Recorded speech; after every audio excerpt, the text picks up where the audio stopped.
Snow drifted across the quiet coastal town of Harborfall when Arian Khan returned after 8 long years. The town hadn't changed much.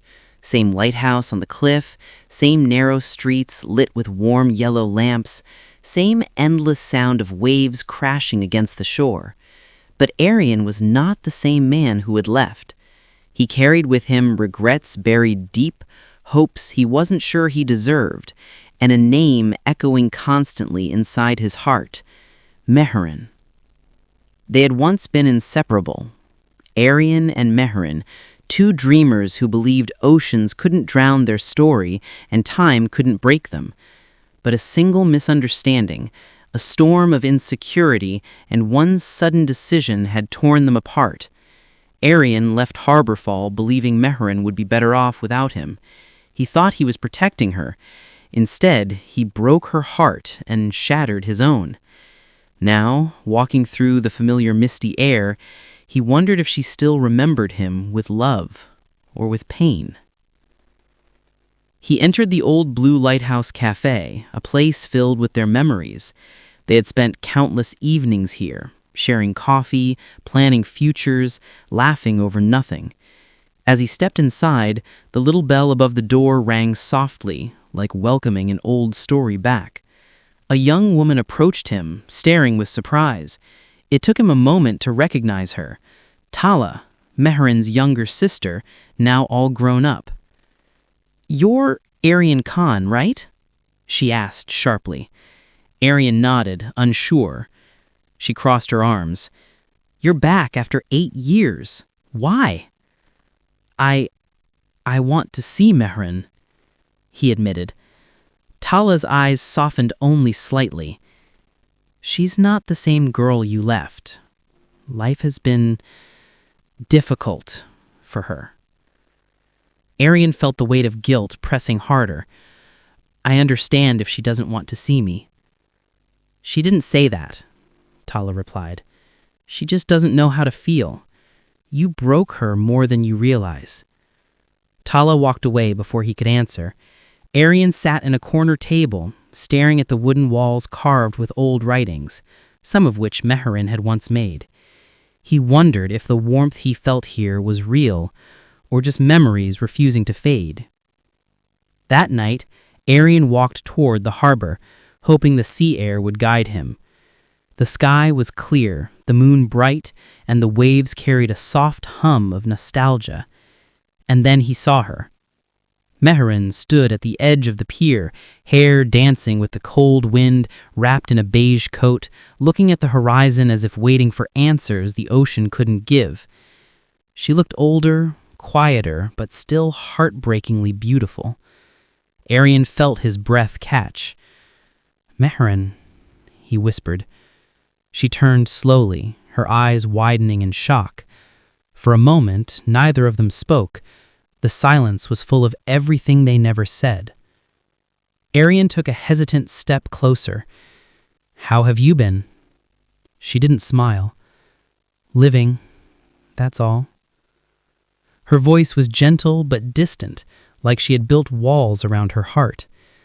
"I came to explain," Arian said carefully, "about back then, about why I left." Mehran looked away.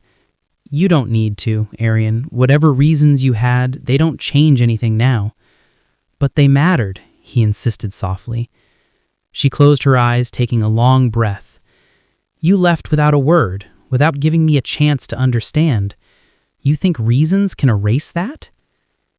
Arian felt his throat tighten. "No, but maybe they can help me earn forgiveness." Mehran didn't answer. Instead, she turned back to the ocean. After a moment, she whispered, "The night you left, I waited at the lighthouse. I thought you'd come. I thought you'd at least say goodbye." Arian felt tears burning his eyes. He hadn't known. She had waited for him while he ran away, thinking he was sparing her pain. "I was offered a job abroad, a big opportunity. But there was more. My father, he fell sick. I had to take over everything. I didn't want my mess to pull you down. I thought letting you go was the best choice." Mehran shook her head slowly. You didn't let me go, Arian. You threw me away. The wind grew colder. Arian wanted to reach for her hand, but stopped himself. He didn't deserve that right yet. The next few days, Arian stayed in town. He didn't push Mehran, but stayed close, hoping she'd allow space for conversation. Sometimes they crossed paths, at the library, near the lighthouse, by the corner bakery. Their talks were small, but something gentle began to bloom again, like old warmth waking from sleep. One evening, Mehran was painting by the seawall, an old hobby of hers. Arian approached quietly, standing a respectful distance away. "That's beautiful," he said softly. She glanced at him. "It's not finished." "Neither are we," he whispered without thinking. Mehran paused, brush mid-air. Her eyes softened, but she didn't reply. Slowly, day by day, laughter returned. Not fully, but in small doses. They walked together by the shore, sometimes reminiscing, sometimes speaking of new things. Arian told stories from abroad. Mehran shared how she'd cared for her sick mother until her passing 2 years ago. The loneliness she went through made Arian's chest ache with regret. One night, they sat on the cold sand watching the stars. Mehran pulled her coat tighter around herself. "Why didn't you write to me?" she asked quietly. "I tried. Every letter felt like reopening your wounds. I didn't want to hurt you more." "You hurt me by disappearing," she whispered. He looked at the sky. "I know, and I will regret it for the rest of my life." Mehran hugged her knees. "Part of me hated you. Another part missed you every day. And that was worse." Arian brushed a strand of hair behind her ear. She didn't push him away. For the first time, her walls cracked just a little. The next morning, the town hosted its annual winter fair. Lights, music, warm cocoa, children running through the streets. Mehran walked with Arian slowly through the fairgrounds. People stared. They remembered the old love story that once brightened Harborfall. A vendor was selling bottled messages. Mehran peeped one, smiling faintly. Arian asked, "What would you write inside?" She looked at him gently. "Something I never said." He swallowed hard. "Like what?" She didn't answer.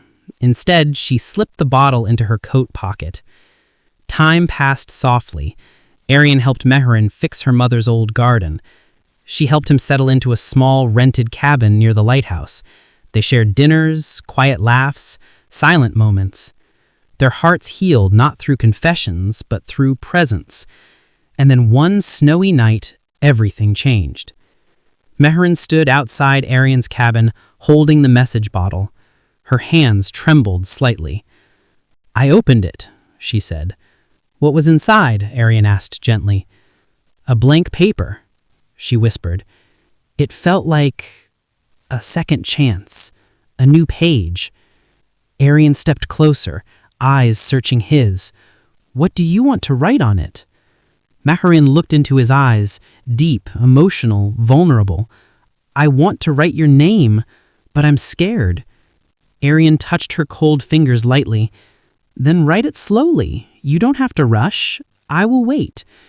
Her eyes shimmered. "I'm tired of waiting, Arian, for life to feel right, for my heart to feel safe." He cupped her face softly. "Then let me make it safe. Let me stay this time. Let me love you the way you deserved 8 years ago."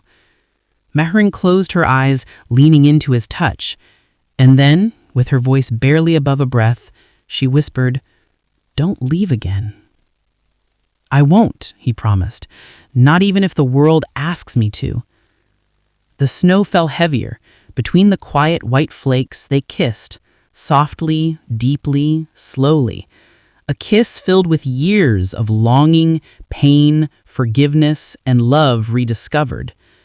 Their shadows melted into one under the dim cabin light.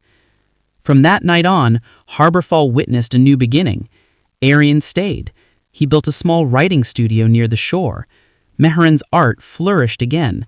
They took long walks, shared morning coffee, watched the lighthouse glow together. And every winter, When snow blanketed the town, they sat on the same pier where they once broke, holding each other with gentle warmth. Because sometimes love doesn't end. It waits, quietly, patiently, until the hearts that once separated find their way back. 1,000 miles apart, 8 years lost, but they still found home in each other, and this time they didn't let go.